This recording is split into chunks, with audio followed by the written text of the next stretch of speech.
Hulk smash! Hey guys, it's me, David, and welcome back to another review. Today we have the LEGO Marvel Avengers Tower. The set number is 76269. It's going to have 5,201 pieces. The retail price on this is going to be $500 US. It's going to go on sale November 24th, 2023.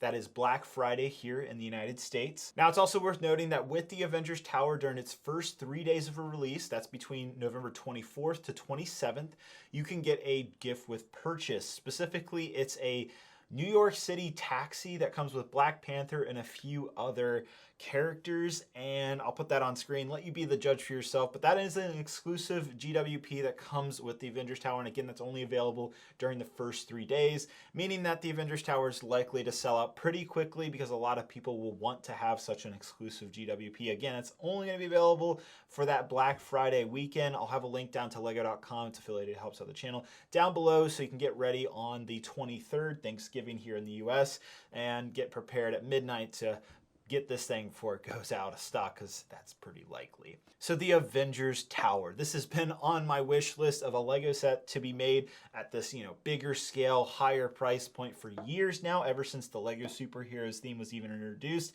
I've been wanting the Avengers Tower at this scale. We've gotten multiple play sets over the last couple of years, over the last decade, honestly, but nothing to this extent. Now, full disclaimer, I've actually already gotten to see the Avengers Tower in person when I was at Fan Media Days in Billund, Denmark, where Lego's headquarters was. They unveiled this, and sadly, I did not get up close and personal, so this is going to be a first-time experience for me, building this set, really experiencing it, but man, there is so much to talk about. First off, this is the first Lego set to have over 30 minifigures in it. 32 if you're counting Tony Stark's dummy robot there on the top of the box. Figures like Kevin Feige, the Marvel head honcho, is also included in minifigure form for the first time. Wild choices. But one that stands out as one that's not included in this set is Bruce Banner, a regular Bruce Banner minifigure. Of course, you're getting the Hulk himself, but no Bruce Banner. And I would have thought the GWP that would be alongside the Avengers Tower could have been something like Bruce Banner and his motorcycle that you see pull up really close to the Avengers Tower. And then, he says the famous scene, "I'm always angry," in terms of the Hulk. And it was mind-blowing in the theaters back in 2012 when you first saw the original Avengers. That would have been the perfect gift with purchase Lego, but no, he's nowhere to be found both in the set or in the GWP that comes with this during the first 3 days of its release.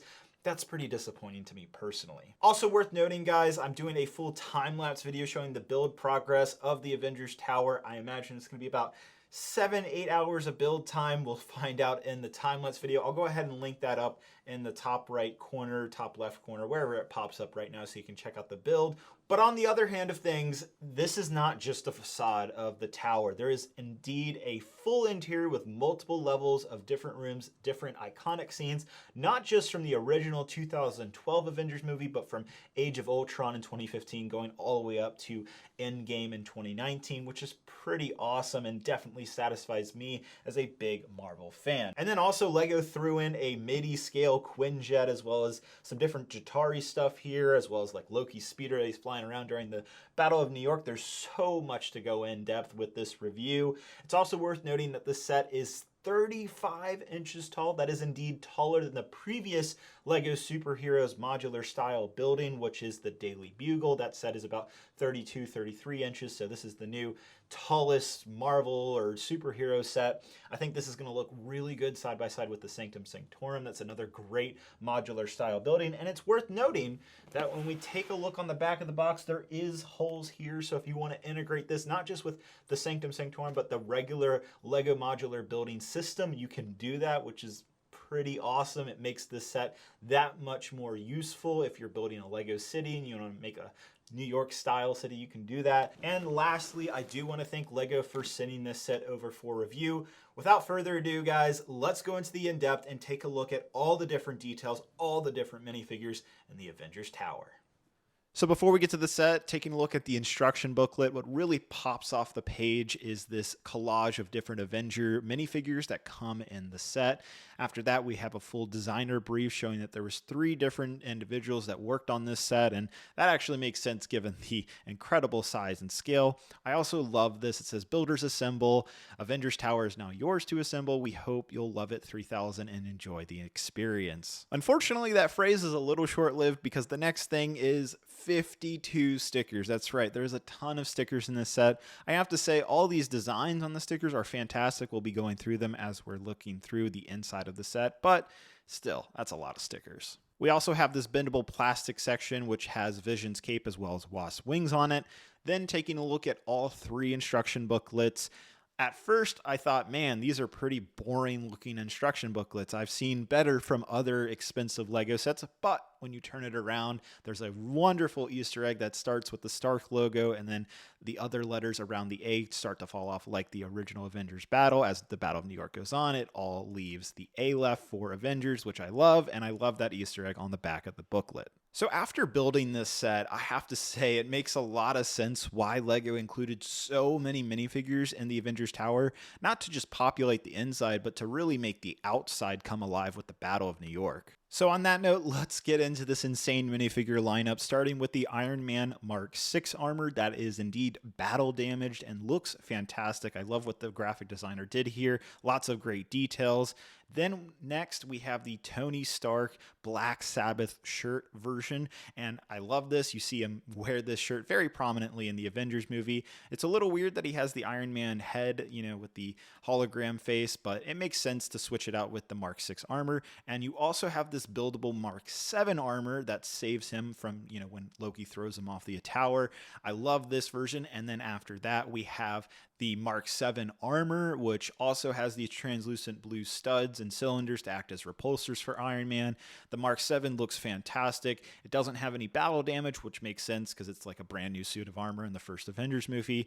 Looks great, no complaints here. Next, we have Pepper Potts. I'm pretty sure her head here has been reused or taken out of a Harry Potter set or some other set. It looks familiar to me. Next is Nick Fury. I love his little shield logo there. He also comes with a blaster and walkie-talkie as well as a dual printed head. I love that the eye patch goes all the way around. Then after that, we have Captain America, but we get 2 of them, one with the helmet and one without. And there's a reason why there's 2 Captain Americas, and we'll go into that here in just a little bit. Next, we have Hawkeye. I love the little shield logo there on his vest as well. Great hairpiece. That also looks perfect. No complaints here. Then we have Eric Silvig, the scientist from the Avengers movie. He comes with a little laptop and looks pretty good. Then we have Black Widow, and I'm pretty positive this is my favorite figure in the set. It might be because of that wonderful arm printing on her. Definitely my favorite rendition of this figure. No complaints again, and she even comes with that Overwatch blaster as well. Nice touch. A surprising choice, but wonderful inclusion is Alexander Pierce. We see him in the Winter Soldier, but he does actually pop up in the time travel in-game scene of the Avengers Tower. And then speaking of that, we also have Loki, and he also looks absolutely wonderful, has a dual-sided face here. No complaints. All the accessories you would want are included, as well as his hairpiece. Following that is Wanda, specifically the Age of Ultron version. And what's that? Is that a waist cape? A fabric waist cape on a minifigure? If only we could get that on Star Wars minifigures. Moving on, we have our boy Wong, which is a weird inclusion. I think I would rather have Doctor Strange, but Wong's great too. There's a little joke made in the instruction booklet about his inclusion. Then after that, we have Vision, which looks so good. This is specifically a version of Vision from Age of Ultron, and the reason why he has those translucent legs is because he's supposed to be phasing through things, phasing through the walls and all that, which is so cool and makes this minifigure so top-notch. Next is Ultron, and I have to say, this might be my favorite Ultron minifigure to date. This also is such a great looking minifigure. I love that little green wire on the back side of the figure. So many little details. Then we have War Machine, which also looks absolutely fantastic. No complaints here. Rhodey looks great. He doesn't have a dual-sided face, however, which I was a little surprised by, but not the end of the world. Next, we have Thor Odinson. My man looks great, but honestly, I kind of wish he had leg printing. A little bit of a blank looking figure. Maybe some arm printing would have also spiced him up. But I also really like what LEGO did here, utilizing this new translucent piece to make his hammer look like it's flying and catching lightning and all that. Like Wong, the Wasp is a kind of a weird inclusion. I don't really associate this character with the Avengers Tower, at least in the MCU films. I believe that one of the designers said the reason why they included her is because she's part of the original Avengers team, which does make sense. Then we have the Falcon, which looks great. But I do have one nitpick, which is I wish those wings for the Falcon were printed instead of stickers. Next, we have Ant-Man in micro minifigure form, which looks very funny. There's actually 2 of them in the set. I guess one's an extra. Then we have Dr. Cho, who we see in Age of Ultron, kind of assisting with the creation of Vision. And speaking of Vision, we have the creator himself, Tony Stark, in a SHIELD agent form, holding Ant-Man. This is supposed to, be the representation of that time travel scene in Endgame. And you also get 2 other SHIELD agents that we see with Alexander Pierce escorting Loki away. Then we have 4 Jatari minifigures that are included, and all of them are exactly the same. So if you're building a little bit of an army for the Battle of New York, then this is a pretty good start. I love the double-sided head print.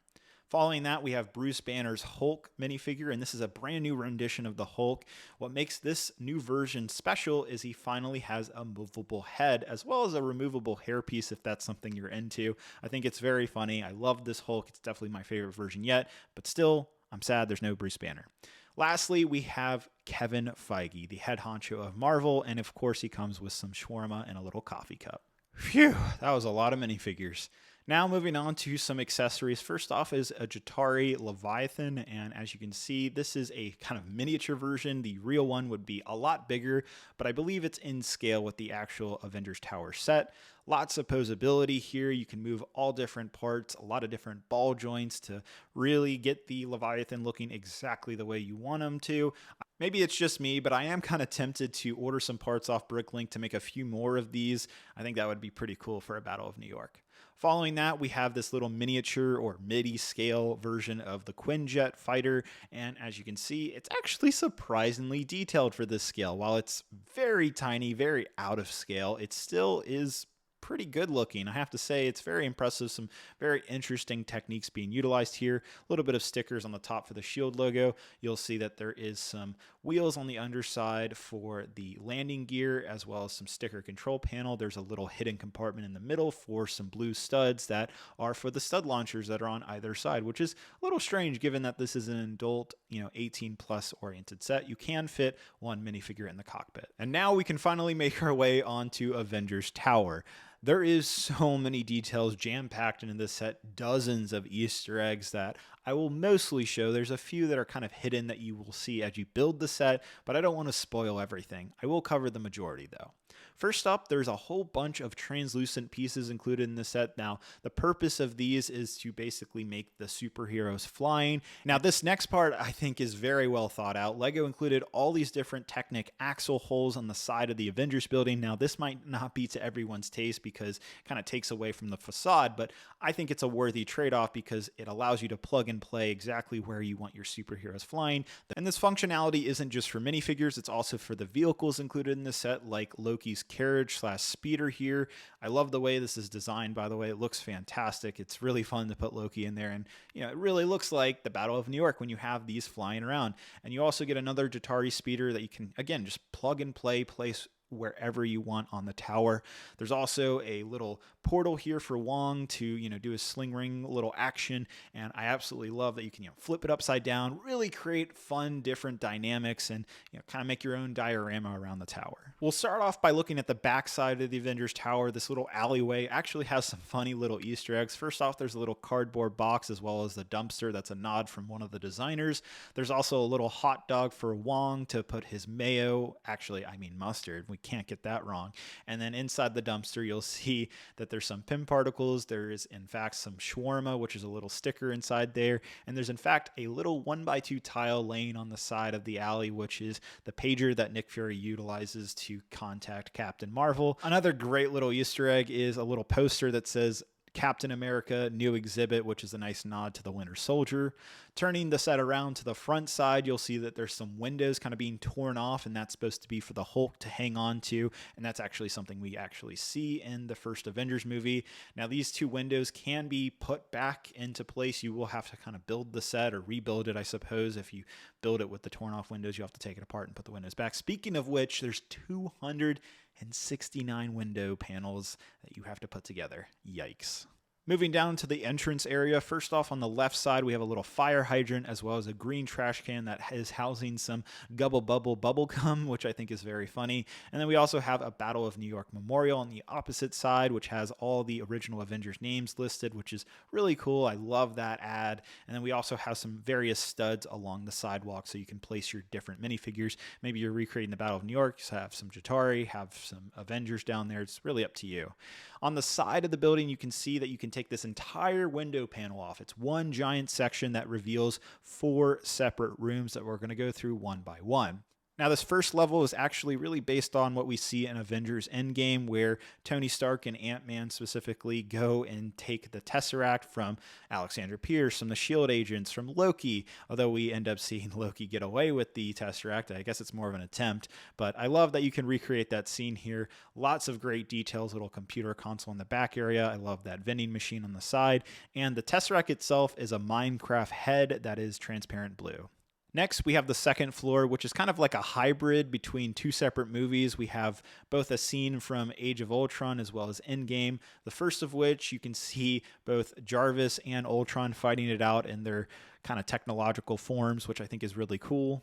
You can also utilize this area for both Vision as well as Dr. Cho. You could put Ultron in here if you want. Definitely a lot of use cases, but I think the best of which is the transparent clear glass walkway where Captain America's have their fight between each other during the time travel sequence in Endgame, where, yeah, that's America's ass. Next is the third level, which kind of serves as Tony Stark's workshop. Now, I would say this is more based on what you see in the Malibu mansion more than what you see in the tower, but still, it's very cool. There's a lot of holograms on the backside. I think all of that looks good. Unfortunately, those all are stickers as expected. And then we also have a little place for Iron Man himself. And on the right side, you'll see the dummy droid, which I absolutely love. He's fully posable, and of course, he comes with a fire extinguisher. I'm also surprised LEGO kind of considers him like quote unquote a minifigure or character. I don't know if I would consider him that, but it's still a nice inclusion. On the left side, you'll see a little workshop area, a little memorial of the fact that Tony Stark does indeed have a heart on the top side, a little area for some micro Iron Man minifigures, and a little drawer with some money on it because, you know, we are dealing with a multi-billionaire. Tucked away in the back is some Ultron plans, which is kind of cool. And then as we make our way up to the 4th level, you'll notice that there is an elevator on the right side. It's not functioning. It's just like a facade of an elevator. But on the left side of the 4th level, you'll see some newspaper that says, "Who is the Iron Man?" which is a great reference to Iron Man 1. Now, the 4th level is Loki's cell, which is originally in the helicarrier in the original Avengers movie. It's not in Avengers Tower, but they decided to include it anyways. On the left side of the cell, you'll see Dr. Zola, which is really cool, and a nice minifigure form of that character, which is really neat. Now, to really see this next part, I had to remove the cell, and as you can see, there's these really funny stickers on the top elevator, which says, "Caution, out of order." The Hulk is, utilizing the elevator, which is a great reference to Endgame. And there's a little hidden bucket behind the cell as well. That's a great reference.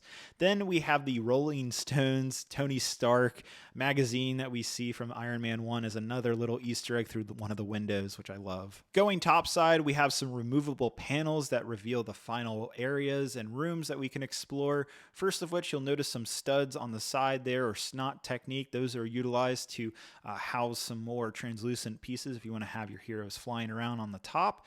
And then there is this brilliant technique of utilizing some flex tube to make a curved tiled area. And then you can see you can flip this one area up as well. And we'll go through each room one by one. The first of which is based directly off Age of Ultron, when all the heroes are around this table/bar area in the top of the tower.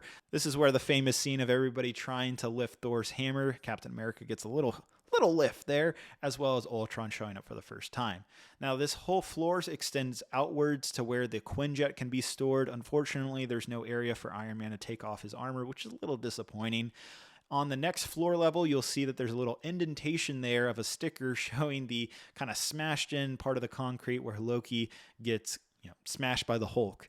Also on the side here, there's a little 2x3 tile of the original issue of the Avengers comic book, which I love. The final room is Tony Stark's lab or office where him as well as Bruce Banner work on what would become Ultron. On the very top of the tower, we have a few antennas as well as Eric Selvig and his device that opens up the portal to let in the Jatari. Next, I just want to highlight that there's these two little hinges on the side of the landing pad on the top side of the tower where you can attach more translucent pieces to have your superheroes flying, doing backflips or whatever you might do. So wrapping things up, I have to say the Avengers Tower is truly an extraordinary, fun Lego set. While this is technically an adult 18 plus set, I could see anyone enjoying this. If you're a fan of any of the Avengers movies or any of the Marvel movies, you're going to enjoy playing with this set. I cannot express how fun it is to place the minifigures, to really customize the tower exactly how you want it to look. I love that Lego included so many characters, and it's really needed because without the characters, without those translucent pieces, the fun for this set wouldn't be as high as it is without them.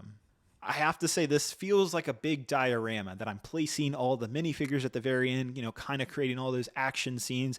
I do that with my Star Wars mocks, and I feel like I'm doing that with the Avengers Tower, which really says a lot about this set. That's how much fun I had with this thing, and I think you guys will as well. But we're not done yet.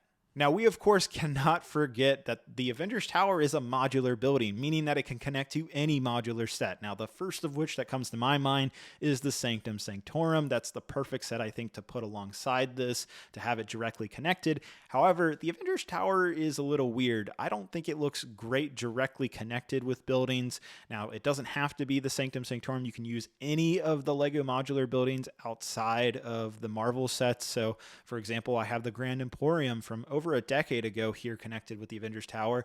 However, I think reversing two corner buildings on the opposite ends, kind of giving more space between the tower looks a lot better. And if we add other sets like the, Assembly Square or Green Grocer, well, then the Avengers Tower just looks that much cooler, at least in my opinion. It feels like a city now.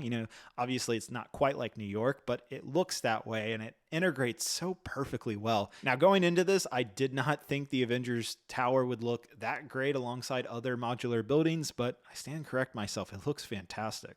Next up is Gringotts, a Harry Potter set that came out just a few months ago. Now, I thought this was a fantastic set. I was amazed of, its overall structural integrity, the fact that that whole underside is completely sturdy and can hold up that whole modular building, being the Gringotts Bank.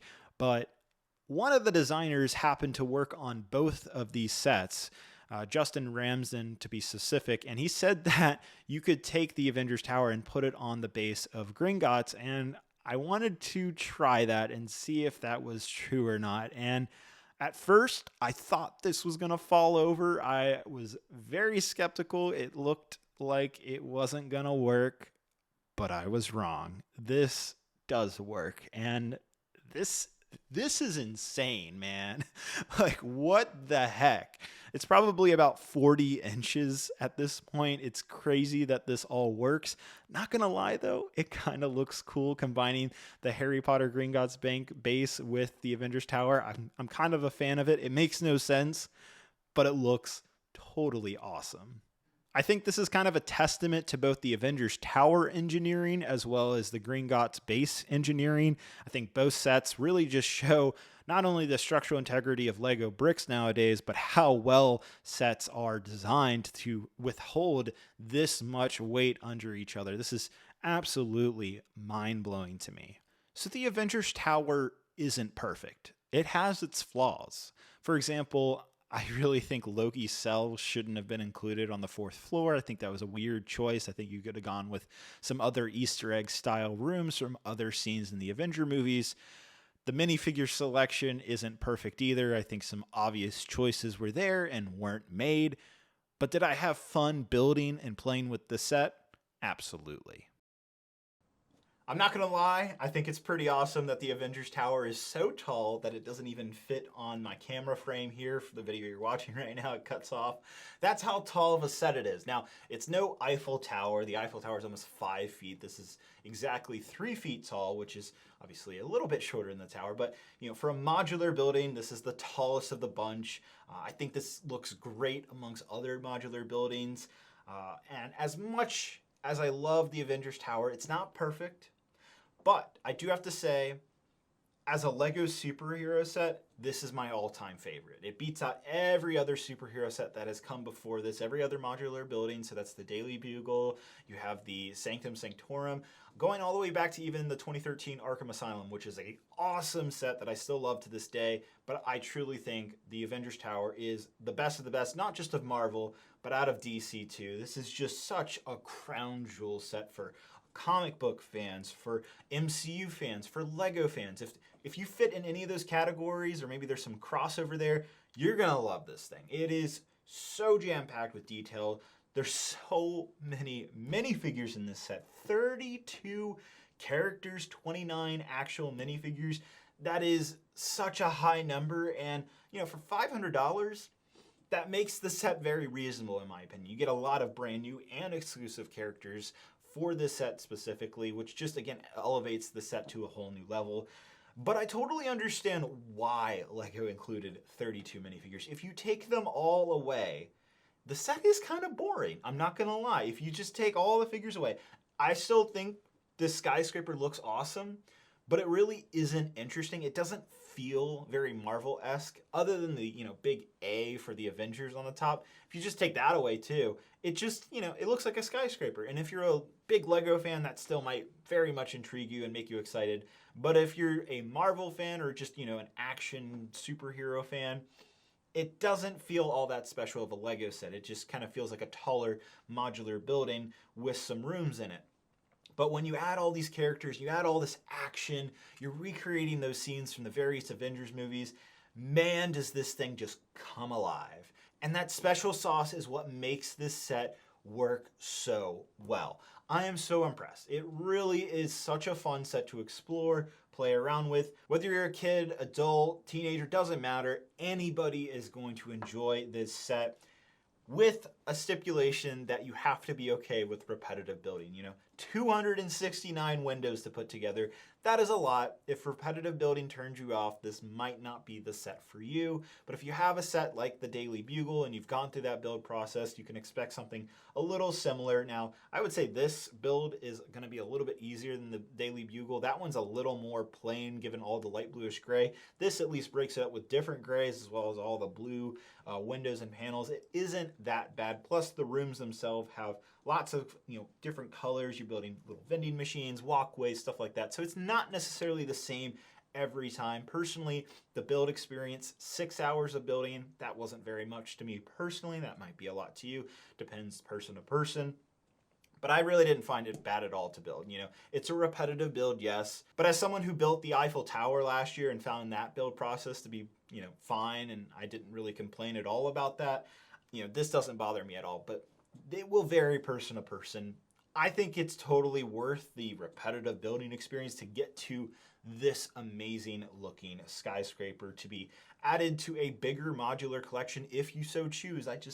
I love it when you can combine Lego sets and make something a little bit more interesting with it, and you can absolutely do that with this Avengers Tower, or it's a perfectly fine standalone set. And I just absolutely love, and I've said this in previous reviews, I love having multiple display options for Lego sets. If you can do that, I'm absolutely going to be recommending this set, and I totally do. I think it's a great set. I think it's very much worth the $500 price tag, given the crazy amount of minifigures, the crazy amount that you're just getting in scale. You know, it's a giant building. It very much feels like $500 worth it. In fact, honestly, I would say $600 would be reasonable too, but $500 is the right price. It makes sense for the piece count, makes sense for the minifigures. You know, you are just getting a lot of windows. You know, 10% of the set is just window pieces, but the rest is true Lego pieces, and there's a lot of Lego pieces. It felt like a pretty fun experience to me personally, but again, that's going to vary person to person. But it's not perfect though. You know, I really still think we should have gotten a Bruce Banner minifigure to go alongside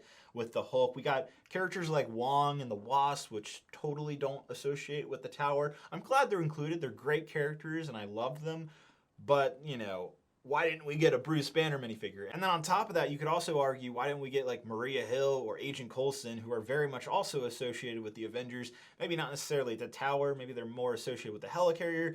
But then you can also say, well, LEGO included a scene from the helicarrier, Loki's cell scene, which is where Coulson dies. And so it would make sense to include at least Agent Coulson. I don't know. It's a little strange over some of the minifigure choices. I gotta say though, that Black Widow with the arm printing, just so good looking. Is this my favorite LEGO set of 2023? No, I would have to say that would go more towards, say, the Star Wars Venator and even Rivendell, as well as some other great sets that came out this year. LEGO has just been on a roll throughout 2023. This is one of the best. I don't think it's the best, but if you're a superheroes fan, you saw the Avengers Tower and you're like, oh my God, yeah. Didn't get it. It is totally worth it. Personally, I would be picking this up day one. I know LEGO sent this over. Very thankful for that. I know I would absolutely be paying the $500 day one if I hadn't gotten this review copy. It's that great of a set. You know, for me personally, I have a lot of emotions with the Avengers movies, very positive emotions. You know, a lot of my childhood was around this, specifically the 2012 Avengers movie, and being able to just recreate those scenes and just, yeah, it's bringing out that emotional, nostalgic feeling. You know what I'm talking about. This set evokes it. It totally will make you happy. At least it does for me. On that note, I'll have links down in the description if you want to purchase the Avengers Tower, whether that's day one or at some point down the road. That is down in the description. I also think maybe there's a video to be warranted over the fact that LEGO continues to make more and more expensive 18+ adult sets that just continue to come out. That's definitely a video warranted to be made at some point. So if you want to see that, hit that subscribe button down below. Also, while you're down there, let me know what you think in the comments below of the Avengers Towers. Is something you're going to purchase at some point? Does it interest you at all? Very curious. Thank you guys so much for watching. Don't forget, I also have a best of 2023 LEGO sets video coming out very shortly for the Christmas holiday season. Definitely look forward to that. Hope you guys have a great, wonderful day, and I will see you guys later. Bye-bye.